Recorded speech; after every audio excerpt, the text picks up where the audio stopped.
mga mare! Welcome na naman nga sa aking vlog. Ito nga yung second day of class ni Samuel sa kanyang school. And I'm so proud and happy na na-survive niya ang 1 week. Monday to Friday nga ang pasok ng batang ito. Kaya laging maaga din ang pasok ng inyong mare. Nagkaroon na nga ng body clock ang aming mga katawan, mga mare. Kaya sisiw na lang ang maagang paggising. Kahit nga nasa trabaho ako, ina-update ako ng inyong pare sa pagsundo niya sa batang ito. Nakakatuwa dahil sobrang nag-enjoy ang bata sa kanyang eskwelahan. Sa first week of class nga ng batang ito, napatawag ang inyong pare sa eskwelahan. Hindi nga daw madalas sumusunod si Samuel kapag sinasaway ito. Mga nakakailang saway nga daw ang teacher bago ito tumigil. Pero anong gagawin natin? Hooray!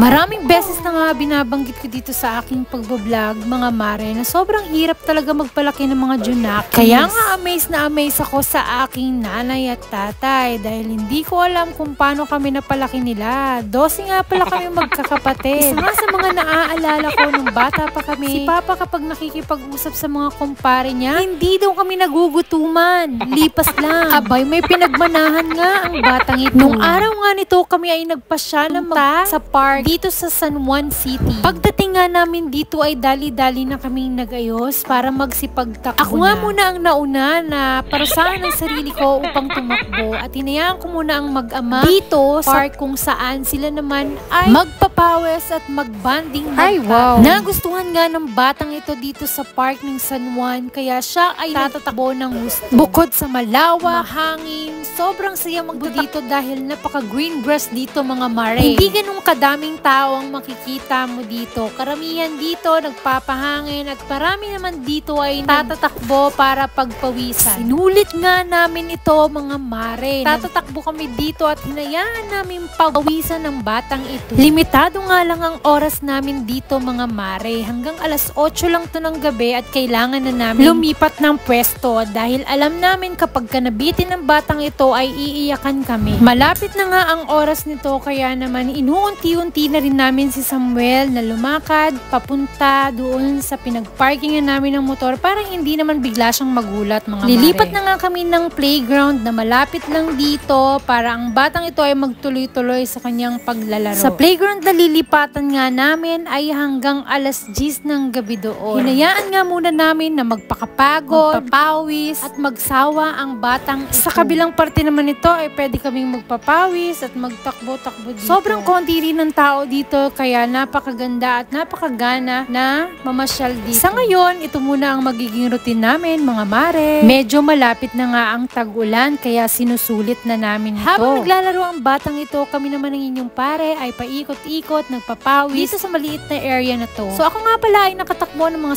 10 ikot, diba? Ang dami. Ay wow. Walang biro, mga mare. Ako nga pala ay nakatakbo ng mga 10 o higit pa. Hindi ko nga mabilang. Mga mare, mga pare, kaya kayo ay hinihikayat ko na magpapawis kahit na anong oras, kahit na ilang segundo lang ay pwede ninyong gawin ito. Kahit wala kayo sa mga park, nasa tahanan kayo, pwede nyong gawin ang magpapawis. Pwede ninyong gawin yung paglalakad lang kahit na ilang minuto sa loob lang ng bahay ninyo o di kaya naman sa labas ng inyong mga tahanan. Sobrang maganda at sobrang healthy ang ganitong bisyo. Hanggang dito na nga lang muna, mga mare. Sobrang haba na nga nang naikikwento ko sa inyo. Sa susunod uli, ha? Paalam!